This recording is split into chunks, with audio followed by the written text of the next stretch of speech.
সেনাবাহিনী প্রধান একটি তাদের জন্য বিশাল জিনিস, এবং এই 4 স্টার জেনারেলকে যখন আপনি নিষেধাজ্ঞা দিবেন, তার সম্পত্তি বাজেয়াপ্ত করবেন, তাকে কলঙ্কিত করবেন, মানে কি ফুল সেনাবাহিনীকে আপনি প্রশ্নবিদ্ধ করছেন, ফুল সেনাবাহিনীকে আপনি দোষী সাব্যস্ত করছেন। এইটা যা তা কথা নয়। It is a serious matter, it is a serious matter for the army. বাংলাদেশে যে এই ইলেকশনটি এইভাবে হয়ে যাবে, এটি কি আমেরিকা জানতো না? এটা অবশ্যই আমেরিকা জানতো।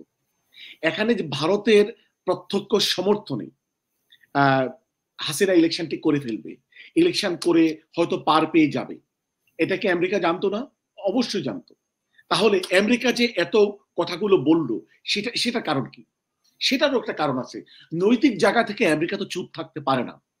ভারতের মতো একটি বড় দেশ, যারা বাংলাদেশের 3 দিক থেকে বাংলাদেশকে ঘিরে রেখেছে, তারা যেখানে প্রত্যক্ষভাবে শক্তিশালীভাবে শেখ হাসিনাকে ক্ষমতা আনার জন্য এবং টিকিয়ে রাখার জন্য ভূমিকা পালন করছে, আর বিরোধী দল যেখানে শক্তিশালী ভূমিকা পালন করতে পারছে না, আমেরিকার, আমি মনে করি আমেরিকার কৌশলটি যদি এই মুহূর্তে শক্তিশালী অবস্থান নিত, এটি ব্যর্থ হতো যদি আমেরিকা কোনো বড় ধরনের ভূমিকা নিত। সুতরাং এটা হচ্ছে আইসিসির ব্যাপারটি একটু ভিন্ন রকম। আমেরিকা আইসিসির মেম্বার না, তারা আইসিসি কে অ্যাপ্রুভ করে নাই।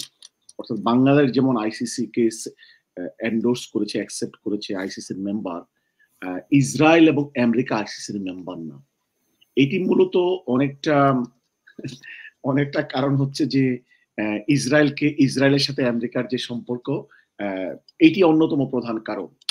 সুতরাং মানে এটি একটি আলাদা কারণ, মানে অর্থাৎ আইসিসির বিরুদ্ধে আমেরিকার অবস্থান, যেহেতু আইসিসির অংশ না আমেরিকা, তারা তো ওই বডির অংশ না, সুতরাং তারা আইসিসির বিপক্ষে থাকবে, সেটাই স্বাভাবিক। আপনি বলতে পারেন যে তারা আইসিসি ক্লাবের বাহিরে, আইসিসির বিরুদ্ধে তাদের অবস্থান। তো এগুলা হচ্ছে ইসরায়েল কেন্দ্রিক রাজনীতি, সেটা অন্য আলোচনা, দাউদ। বাট বাংলাদেশ এবং গণতান্ত্রিক বিশ্বের প্রতি আমেরিকার কমিটমেন্টটা, এটা সিনসিয়ার। এটি শুধুমাত্র চায়নাকে দিয়ে ভাবলে হবে না। হ্যাঁ, চায়না ফ্যাক্টর তো আছেই বাংলাদেশের রাজনীতিতে এবং ভূ রাজনীতিতে, চায়না ফ্যাক্টর আছে, কিন্তু আমি ব্যক্তিগতভাবে আমেরিকাকে বাংলাদেশ ইস্যুতে আমি সিনসিয়ার পেয়েছি। হ্যাঁ, আপনার তোলের সব ঠিক হয়ে গেছে, এটার অ্যান্সার আমি একটু পূর্বে দিয়েছি, তারপরও আমি আর একটু ইন ডিটেইল যাব। দেখুন, লুকে যখন প্রশ্ন করা হলো যে আপনারা কি মানে ভারতের চোখ দিয়ে বাংলাদেশকে দেখেন, উনি কিন্তু হেসে ফেলেছেন। মানে এটি উনি সম্পূর্ণরূপে প্রত্যাখ্যান করেছেন, যে প্রশ্নই আসে না ভারতের চোখ দিয়ে। উনি কিন্তু মানে স্পষ্ট করে বলেছেন ভারতের চোখ দিয়ে ওনারা বাংলাদেশকে দেখেন না, এবং ভারত তাদেরকে প্রভাবিত করেছে কিনা এই প্রশ্নটা লুকে করা হয়েছে, লু সেটাও প্রত্যাখ্যান করেছে। দেখুন, 2+2 এর মিটিং এর পরে আমি কিন্তু আপনার প্রোগ্রামে বলেছিলাম যে বাংলাদেশের মিডিয়াগুলো যেই কথাগুলো বলছে এটি একেবারে মিথ্যা। 2+2 মিটিং যেই ঘটনাটি ঘটেছে, যে সেখানে ভারত বলেছে যে তারা বাংলাদেশ সরকারের সাথে থাকবে, আমেরিকা বলছে আমরা আমাদের অবস্থানে থাকবো। অর্থাৎ they agree to disagree on Bangladesh affairs. যে আমেরিকা বাংলাদেশের ব্যাপারে ভিন্ন পলিসি নেবে, আর ভারত বাংলাদেশের ব্যাপারে ভিন্ন পলিসি নেবে। এটা ছিল 2+2 এর মিটিং এর, মানে তাদের, মানে তারা যেহেতু ফ্রেন্ড, তারা মিলে তারা এই সিদ্ধান্ত নিয়েছে। এই কথার অর্থ এই না যে ভারতের দ্বারা বাংলাদেশ প্রভাবিত হয়েছে, মানে ভারতের দ্বারা আমেরিকা প্রভাবিত হয়েছে বাংলাদেশ ইস্যুতে। তাহলে কি ব্যাপারটা এরকম যে আমেরিকা দেখলো যে ভারতের সহযোগিতায় কিভাবে সরকার আসে, তারা তাদের ব্যবস্থা নেবে পরবর্তীতে? দেখুন, আমি আসছি। দেখুন, আজকে অনেকে ডিপ্লোম্যাটিক ব্যাপারটা ঠিক মতো খেয়াল করতে পারেন। আমি ডক্টর কলিমুল্লাহকে এবং দর্শক শ্রোতাদেরকে বলবো, দেখুন বাংলাদেশে যে এই ইলেকশনটি এইভাবে হয়ে যাবে, এটি কি আমেরিকা জানতো না? এটা অবশ্যই আমেরিকা জানতো। এখানে যে ভারতের প্রত্যক্ষ সমর্থনে হাসিনা ইলেকশনটি করে ফেলবে, ইলেকশন করে হয়তো পার পেয়ে যাবে, এটা কি আমেরিকা জানতো না? অবশ্যই জানতো। তাহলে আমেরিকা যে এত কথাগুলো বললো, সেটা কারণ কি? সেটারও একটা কারণ আছে। নৈতিক জায়গা থেকে আমেরিকা তো চুপ থাকতে পারে না। এরপরে আসুন, আমেরিকা কি মানে খুব বড় ধরনের পদক্ষেপ নিতে পারতো? হ্যাঁ, তারা নিতে পারতো। আজকে যে ভিসা নিষেধাজ্ঞাটি দিয়েছে শেখ হাসিনার অন্যতম প্রধান ব্যক্তি আজিজ আহমেদ, দেখুন আজিজ আহমেদকে মানে নিষেধাজ্ঞা দেওয়ার কিন্তু অনেক বড় মেসেজের একটি বড় মেসেজ কিন্তু সেনাবাহিনীকে দিল। আমেরিকা কিন্তু বাংলাদেশের সেনাবাহিনীকে মেসেজ দিচ্ছে যে look, you are liable for damaging and destroying democracy, democratic institution in Bangladesh. তোমাদের একজন সাবেক সেনাপ্রধানকে আমরা এই নিষেধাজ্ঞাটা দিলাম, এটি কিন্তু ফুল সেনাবাহিনীকে মেসেজ দেওয়া হচ্ছে। আজিজ আহমেদকে দিয়ে বাংলাদেশে কিন্তু সেনাবাহিনী প্রধান, মানে এটি কিন্তু সাধারণ কোনো ব্যাপার নয়। অনেকে বোঝে না, যারা সেনাবাহিনীর বাহিরে তারা এই সিগনিফিকেন্সটি অনেকে বোঝে না, যে সেনাবাহিনী প্রধানকে আর্মি কিভাবে দেখে, মানে আর্মির অফিসাররা অথবা আর্মির যারা মেম্বার তারা তাদের সেনাপ্রধানকে কিভাবে দেখে, এটা বাহিরের যারা সিভিলিয়ান অনেকে এটা বুঝতে পারে না। আজকে আপনি সেনাবাহিনীর ভিতরে যদি ইন্টারভিউ নিতেন, তাদের প্রতিক্রিয়া দেখতেন, আপনি তাদের ফিলিংসটা বুঝতে পারতেন। সেনাবাহিনী প্রধান একটি তাদের জন্য বিশাল জিনিস, এবং এই 4 স্টার জেনারেলকে যখন আপনি নিষেধাজ্ঞা দিবেন, তার সম্পত্তি বাজেয়াপ্ত করবেন, তাকে কলঙ্কিত করবেন, মানে কি ফুল সেনাবাহিনীকে আপনি প্রশ্নবিদ্ধ করছেন, ফুল সেনাবাহিনীকে আপনি দোষী সাব্যস্ত করছেন। এইটা যা তা কথা নয়। It is a serious matter, it is a serious matter for the army. যে আর্মি সেনাবাহিনীকে ক্ষমতা এনেছে, যে আর্মি সেনাবাহিনীকে ক্ষমতায় টিকিয়ে রেখেছে, মেজর জেনারেল আজিজ আহমেদ কোন ইন্ডিভিজুয়াল ব্যক্তি নয়, হি ইজ এন ইনস্টিটিউশন। আমরা তাকে গ্রহণ করি বা নাই, মেজর জেনারেল নন, 4 স্টার জেনারেল। ধন্যবাদ। ইয়েস, 4 স্টার, আমি কিন্তু বলেছি একটু আগে 4 স্টার জেনারেল। এই 4 স্টার জেনারেলকে এবং একজন মানে এই পর্যায়ে সেনাপ্রধানকে আমেরিকা যখন নিষেধাজ্ঞা দেয়, ফুল সেনাবাহিনীকে কিন্তু ওনারা একটি মেসেজ দিয়ে দিলেন, এবং এই মেসেজের মাধ্যমে শেখ হাসিনাকে মেসেজ দিয়ে দিলেন, আপনি ক্ষমতায় টিকে আছেন আর্মির উপর ভর করে, আমরা আর্মিকে কিন্তু টার্গেট করলাম। It is a serious message.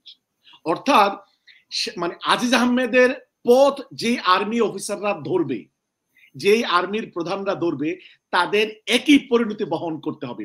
আপনি জানেন যে বাংলাদেশে যারা আর্মি অফিসার, তাদের অনেকেরই কিন্তু আমেরিকাতে যাওয়ার, থাকার অথবা অভিবাসন নেওয়ার একটি বড় স্বপ্ন থাকে। মানে যারা আর্মি পার্সন, আমেরিকা তাদের কাছে একটি বড় ড্রিমের কান্ট্রি, স্বপ্নের কান্ট্রি।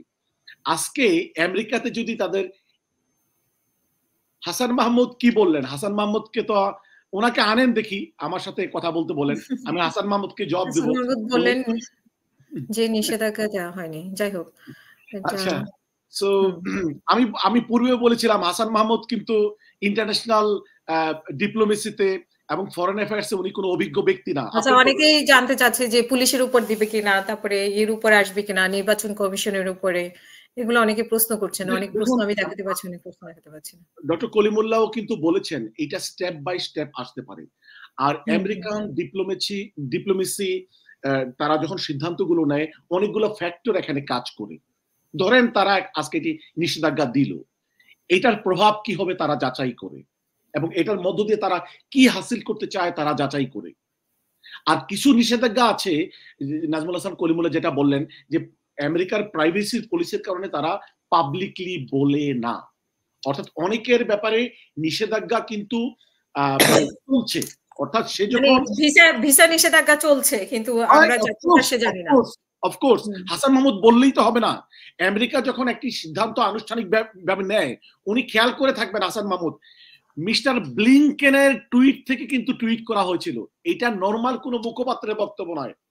মিস্টার ব্লিংকেনের টুইট থেকে কিন্তু এই মেসেজটি দেওয়া হয়েছিল ভিসা নিষেধাজ্ঞার ব্যাপারটি। জি, আপনি প্রশ্ন করবেন। জি না, আমি ওই যে ডক্টর নাজমুল হাসান কলিমুল্লাহ স্যার, আপনার মনে একটা প্রোগ্রাম আছে নাকি? জি, আমি একটা প্রফেসর সিলেকশন বোর্ডে ঢুকবো কয়েক মিনিটের মধ্যে। তার আগে যদি আপনি বলে যান, আপনি আপনার বক্তব্যে উল্লেখ করেছেন যে ভিসা নীতি অলরেডি কার্যকর হচ্ছে ভিতরে, সেটা প্রকাশ্যে আসছে না। তো এটা যারা পেয়েছে তারা জানে। আর অনেকেই পুলিশের কথা বলছেন, নির্বাচন কমিশনের কথা বলছেন। তো সেইখানে আপনারাও কি দায় এড়াতে পারেন কিনা? দেখুন, আমাদের সিভিল সোসাইটির পক্ষ থেকে বিষয়গুলো নিয়ে বিশদ আলোচনা করা হয়েছে। সুতরাং এখানে দায় দায়িত্বের কোনো বিষয় আসলে আসে না। এক, আর দ্বিতীয়ত যে বিষয়টা হলো কম্প্রিহেনশনের ব্যাপার, তো উপলব্ধির ব্যাপার। তো সেই জন্যে মানে কনটেক্সট, সময় সবকিছু বুঝে আসলে আমাদের অন্তিম মন্তব্য করতে হবে। ধন্যবাদ। অসংখ্য ধন্যবাদ। আমি ব্যারিস্টার আবু বকর মোল্লা। স্যার মনে হয় বিদায় নিবেন। আপনাকে অসংখ্য ধন্যবাদ আমাদের সাথে যুক্ত হওয়ার জন্য। ব্যারিস্টার আবু বকর মোল্লা ভাই, জি জি আপনার এই বিষয়ের উপর আরো কিছু বিশ্লেষণ জি যদি জি বলেন। তারপর আমরা শেষ করব। আমি যে কথাটি বলছিলাম, আমেরিকা যখন কোনো মানে সিদ্ধান্ত নেয়, তখন তারা অনেক কিছু যাচাই বাছাই করে এটার প্রতিক্রিয়া কি হবে, এটার রেজাল্ট কি হবে, এবং এটা থেকে ওনারা শর্ট টার্ম লং টার্ম কি রেজাল্ট হাসিল করতে চায়, ওনারা অনেক কিছু হিসাব নিকাশ করে কাজগুলা করেন। দেখুন, যদি বাংলাদেশে ইলেকশনের মানে যখন করে ফেললেন, বিরোধী দল যদি শক্তিশালী আন্দোলন করে কন্টিনিউ করতে পারতো, এটা হচ্ছে আমার অবজারভেশন, আমেরিকার রেসপন্স কিন্তু ভিন্ন রকম হতো। অর্থাৎ যদি বিএনপি জামাত বিরোধী দল স্ট্রং আন্দোলন করতে পারত এবং আন্দোলনটা যদি কন্টিনিউ করত, তাহলে আমেরিকা যেই ধরনের কথা বাংলাদেশের মানুষকে বলেছিল, এই ধরনের রেসপন্স তারা দিত বলে আমি মনে করি। কিন্তু যেহেতু বিএনপি সহ বিরোধী দল তারা সত্যিকার অর্থেই মানে কোনো শক্তিশালী প্রতিরোধ গড়ে তুলছে না, সুতরাং আমেরিকা যদি এখন বড় ধরনের নিষেধাজ্ঞা দেয়, ওনারা কি অর্জন করবে, ওনারা কি অর্জন করতে পারবে? যেখানে ভারতের মতো একটি বড় দেশ, যেখানে বাংলাদেশের 3 দিক থেকে বাংলাদেশকে ঘিরে রেখেছে, তারা যেখানে প্রত্যক্ষভাবে শক্তিশালীভাবে শেখ হাসিনাকে ক্ষমতা আনার জন্য এবং টিকিয়ে রাখার জন্য ভূমিকা পালন করছে, আর বিরোধী দল যেখানে শক্তিশালী ভূমিকা পালন করতে পারছে না, আমেরিকার, আমি মনে করি আমেরিকার কৌশলটি যদি এই মুহূর্তে শক্তিশালী অবস্থান নিত, এটি ব্যর্থ হতো যদি আমেরিকা কোনো বড় ধরনের ভূমিকা নিত। সুতরাং আমেরিকা তো তার মানে একটা সিদ্ধান্ত নিলে তারা ব্যর্থ হতে পারে না। অপরদিকে এখানে চায়না রয়েছে, চায়না যেখানে হাসিনাকে সমর্থন করছে ভারতের সাথে সাথে, বিরোধী দল শক্তিশালী অবস্থানে নেই, মানে ভূমিকাতে নেই। সুতরাং আমেরিকার বড় ধরনের নিষেধাজ্ঞা দিয়ে তারা কি অর্জন করবে সেটা তারা করতে চাইবে না। এটি তাদের মানে জিও পলিটিক্যাল পলিটিক্সে আমি বলবো রং সিদ্ধান্ত হতো। ওনারা যা করছে এবং যা করবে, ওনাদের কৌশলের অংশ হিসাবে করবে, ওনাদের কমিটমেন্টের অংশ হিসাবে করবে। আর তোলে তোলে কোনো কিছুই ঠিক হয়ে যায়নি। আমি কিন্তু আপনার এখানে বর্ণনা দিলাম যে তারা ইলেকশনের পূর্বে আমেরিকা বলেছে এবং ইলেকশনের পরেও তারা বলেছে যে তারা এই নির্বাচনকে তারা প্রত্যাখ্যান করেছে। ভারতের মিডিয়া, বাংলাদেশের মিডিয়া যখন বলেছে যে আমাদের সাথে সব ঠিক হয়ে গেছে, আমেরিকা আবার কনফার্ম করেছে যে না, তারা বাংলাদেশের সরকারের যে কথাগুলো বলছে এগুলো ভুল বক্তব্য, মিথ্যা বক্তব্য। এই কয়দিন পূর্বে যখন আবার সালমান রহমান বললেন র্যাবের উপর নিষেধাজ্ঞা তুলে ফেলার জন্য মিস্টার লু কমিটমেন্ট দিয়েছেন, আমেরিকান সরকার বলবেন মানে সমর্থন করবেন তাদেরকে, সেটিরও আমেরিকান সরকার প্রতিবাদ করলেন। সর্বশেষ যে ঘটনাটি ঘটলো আজকে, যে মানে general Aziz Ahmed 4 star general, সেনাবাহিনীর সাবেক প্রধান, যিনি শেখ হাসিনাকে ক্ষমতায় এনেছেন 2018-এ, সেইবার যদি ক্ষমতা না আসতেন শেখ হাসিনার মানে হয়তো ক্ষমতা কন্টিনিউ করতেন না। শেখ হাসিনা বড় কৃতজ্ঞতার মানে প্রতিদান হিসেবে তার এবং তার ভাইদেরকে অনেক কিছু দিয়েছেন। তার ভাইদেরকে আনডিউলি মানে প্রপার মানে প্রসিজার মেনটেন না করে, এটা আমার ওপিনিয়ন, ওনাদেরকে মানে মামলা থেকে অথবা সাজা থেকে অব্যাহতি দিয়েছেন বলে ইন্টারন্যাশনাল মিডিয়াতে এসেছে, আল জাজিরাতে এসেছে। তো শেখ হাসিনা এগুলো মূলত কৃতজ্ঞতার অংশ হিসেবে করেছেন। মূলত মেসেজটা শেখ হাসিনাকে দেওয়া হলো, মূলত মেসেজটা শেখ হাসিনাকে যারা রক্ষা করছে তাদেরকে দেওয়া হলো। এখন আমেরিকা, আমি মনে করি যদি বিএনপি জামাত সহ বিরোধী দল রাজপথে আন্দোলন করে, তাহলে আমেরিকা আজকে যে নিষেধাজ্ঞাটি দিয়েছে এটি বাড়বে এবং কন্টিনিউ করবে। অর্থাৎ আমেরিকা যদি দেখে যে লক্ষ্য অর্জিত হবে গণতন্ত্রের জন্য, আইনের শাসনের জন্য, আমেরিকা বড় ধরনের পদক্ষেপ নেবে। কিন্তু বাংলাদেশি জনগণ যদি শেখ হাসিনার এই স্বৈরশাসনকে মেনে নেয়, আমি এই কারণে স্বৈরশাসন বলছি কারণ এটি একটি মানে ডেমোক্রেটিক ইলেকশন হয়নি, যে ইলেকশনটাকে ব্রিটেন এবং আমেরিকা প্রত্যাখ্যান করেছে। আমার দৃষ্টিতে ইট ওয়াজ নট এ মানে ডেমোক্রেটিক ইলেকশন। এখানে বিরোধী দল নির্বাচন অংশগ্রহণ করেনি, এটি একতরফা ইলেকশন হয়েছে। সুতরাং এই নির্বাচন, এই তথাকথিত সরকারকে যদি বাংলাদেশের জনগণ মেনে নেয়, এটিতে আমেরিকার দায় নেই যে আমেরিকা একা এসে এই সরকারের বিরুদ্ধে যুদ্ধ করবে। নো, এটা আমেরিকার দায় নয়। বাংলাদেশের গণতন্ত্র ফিরিয়ে আনার মানে মূল দায়িত্ব কিন্তু বাংলাদেশের জনগণের। আমেরিকান সরকার, ওয়েস্টার্ন ওয়ার্ল্ড বাংলাদেশের জনগণকে তাদের এসপিরেশনের জন্য সহযোগিতা করতে পারে, সহযোগী হিসেবে ভূমিকা পালন করতে পারে, কিন্তু মূল ভূমিকা বাংলাদেশের জনগণকে নিতে হবে। জনগণ যদি প্রত্যক্ষ ভূমিকা না নেয়, এটি আমেরিকার দায়িত্ব নয়। আমেরিকা অ্যাজ এ গ্লোবাল ভিলেজের অংশ হিসেবে যতটুকু করার তারা করছে, পরিস্থিতি অনুযায়ী তারা তাদের পলিসি একটু ত্বরান্বিত করে একটু পিছনে যায়, একটু পরিমার্জন করে, পরিবর্তন করে। ধন্যবাদ।